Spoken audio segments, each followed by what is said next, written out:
Hi, hello. Welcome to Kit and Kajira Gaming. Welcome if you are new. You can call me KK, and today we are working on three Touch of Magic outfits designed for Stars and Stripes, 4th of July, Independence Day, whatever you want to call it, that is happening in about 3 days here in America. Let's go ahead, let's get started on our three outfits. Our first feminine outfit is using the coveted Touch of Magic Daisy flared dress. I will never not create an outfit in this dress. It is my favorite Touch of Magic item. So we're going to start by color blocking one red, two white, and one blue section down here on the skirt. Now I will just let you know that if you are trying to recreate this with me, each pleat is almost its own separate section, so you do really need to manipulate the size, the positioning, and the shapes to get it to cover just right. And it did take me quite a bit of time of doing this, but in the end, it turned out all right, and I do like the end result. Next up is we're going to work on this sleeve. Now I wanted the sleeve to also kind of mimic the bottom, so I just did the half circle and did a blue, white, and then red pattern. Yes, in that order, so I made sure that the blue was on the bottom, and then I did a white semicircle and then a red semicircle, and I had to adjust them to make sure that they covered the underside. Why does it really matter? Because nobody really sees the underside of the arm. It matters. It matters to me. That's why. Now we are going to add some sparkle to this dress. We're going to go into the magical section and select the like wand with the stars kind of swooping out. We're going to turn them to white. Even though the dress is white, they still show up. And we're just going to change the size, change the orientation, and put them all over the white portions. Now, those sticks that come for the wand are a big pain in the butt. So what I do is I just drag the wands all the way to the bottom so that they are underneath our red and blue layer. Now, some of the sticks where we are placing them all over the white part of the body are going to show up, but it's fine. When your character moves, it kind of just looks like the fabric is crinkling along with their movements.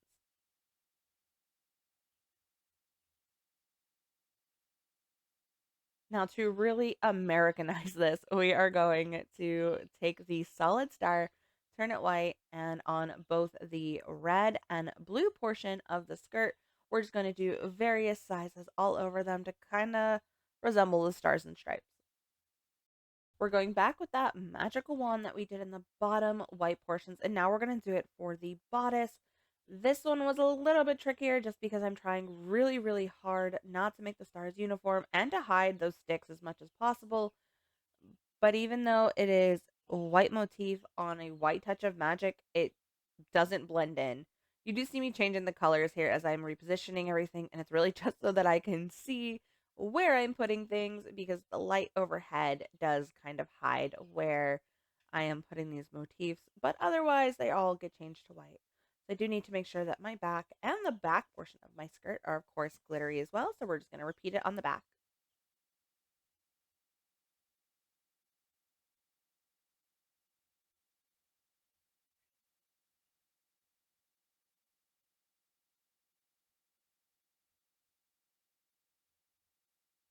Now she needs a belt, so I'm just taking the rectangle. I'm going to do one in blue and one in white on the front and the back. And I do get very meticulous in trying to make sure that they line up and they look even on both the front and the back seams. Now for the white, I do make it slightly bigger than I do my blue, and then I just put it underneath the blue layer so that the blue is over top. I do duplicate this on the front and the back. So we have two on the front, two on the back. That way it creates one cohesive stripe.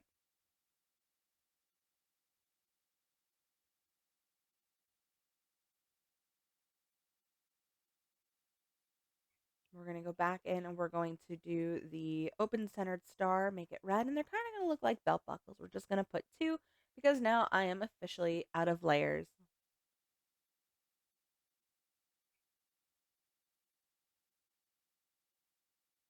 Time to accessorize. Now I had this idea in mind to always use this braid. I love this braided look. It is a Rapunzel braid.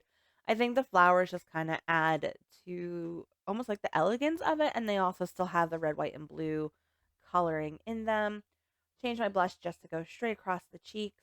And we're going to change the eyeshadow to blue and red.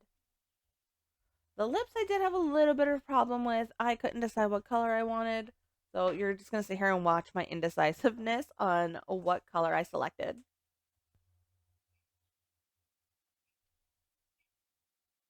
And just for frame of reference, it took me up until I was filming this video to realize the reason there are duplicates of each design of lips is because one is matte and one is glossy. Let me know in the comments down below if you already knew this and I'm just late to the party and kind of dumb. Now to accessorize the rest of my character, I wanted these beautiful red heels, and I kind of wanted like red thigh highs, or white thigh highs, but they looked really weird with the heels, so switched it out. Here we go. Here's the final look of the flared dress. This is honestly my favorite outfit out of this whole lookbook. Be sure to let me know in the comments down below which of the three is your favorite. This is number one. Now let's head back to the studio and we are going to work on another feminine outfit, but this is more for the girlies who aren't really dress girlies. So we're taking a tank top, and honestly, this is going to be the simplest one ever. I am just making an American flag across the tank top. This is very reminiscent of like Old Navy back in the 90s. Once we get the blue patch and the stripes all situated, we're going to go in and now add our stars. I originally wanted to use the magical wand stars, but they just look really weird going around the chest area. So I just took these solid state stars and just kind of smished as many in here as I possibly could. And the size that you're seeing on the screen is as small as they will go on this tank top.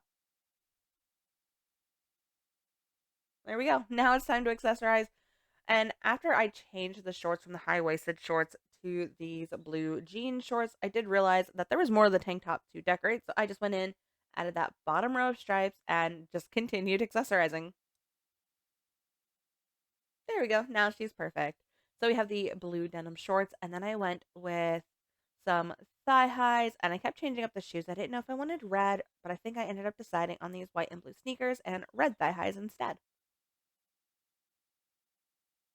And here we go. It's something super, super simple, especially for those players that do not want the big dresses. But unfortunately, DLV doesn't really give us much else in the way of non dress items. So this is the best I can work with. Now let's work on our masculine character. He's going to start off with a plain white tee, and this is super simple. I'm going to make a tie. That's it. That's it for the bottom, is we're doing a red tie. So we're taking a triangle up to the top and this skinny oval, and there we have it, his tie. Now to add to his look, this is also going to be super simple. You take the blazer that you can get from Daisy's Touch of Magic shop. You're going to turn it blue, add a star, and then you're going to have the duplication tool go over the entire jacket.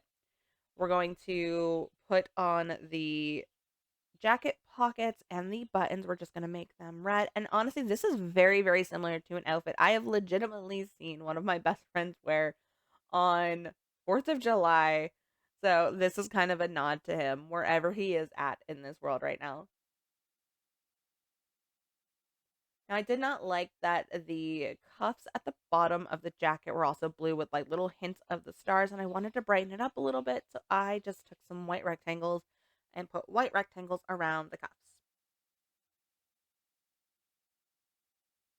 Accessorizing wise was quite easy. I did just choose a random hairstyle and just made it straight blue.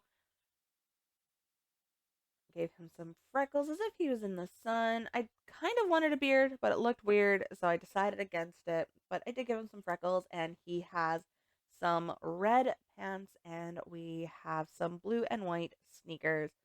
I do wish that they had some baggier bottom options for our masculine players, but this is what we got. And that is the end of another lookbook series. Let me know in the comments down below which one was your favorite, the dress, the tank top, or the masculine outfit. I love creating these lookbooks for you guys, and maybe next time I will pay closer attention to the calendar and get these out to you guys before it is almost time for said holiday. If you guys are interested in picking up any of the items that I showcase in my lookbooks or anything that is in my Daisy boutique, be sure to let me know in the comments down below, or hop on over to my Discord server or Twitter linked down below and let me know that you'd like to come visit, and we'll set up a time for you to come raid my shop. If you do enjoy this type of content, including any other cozy game type of content, be sure to hit that thumbs up button. It really helps me in the algorithm, and don't forget to click subscribe and the notification bell. It'll go ding in your inbox every time I post. Like I stated earlier, you can follow me on all social media sites, and those are all linked down below. That's Twitch, Twitter, and Discord. I do stream at least twice a week over here on YouTube and on Twitch on Tuesdays and Thursdays at 4 p.m. PST, and that's playing games typically like Dreamlight Valley or Polya or some other cozy game. Whereas on Friday and Saturday over on Twitch only at about noon PST, I'm playing a variety game such as Icarus, Power World, Grounded, or anything like that with my husband, Broke Pixels Gaming. We'd love to have you over there and join in on the chaos because, like my tagline says, I suck at video games, but at least I make it fun. If you guys are looking to join a community with like minded people over on Facebook, look down in the description and you will see two amazing Facebook groups. One is Dreamlight Valley Adults After Dark, and one is Dreamlight Valley Multiplayer Verse. Multiplayer Verse is family friendly, so if you are under 18, be sure to head on over there. We offer giveaways, prizes, treasure valleys, and so much more. We really love community input on making our groups stronger and even better. I want to thank you guys so much for hanging out with me today. I am a small time content creator looking to grow her channel in 2024, and your support means the absolute world to me. I hope you guys will continue on this journey with me. Until next time, bye guys.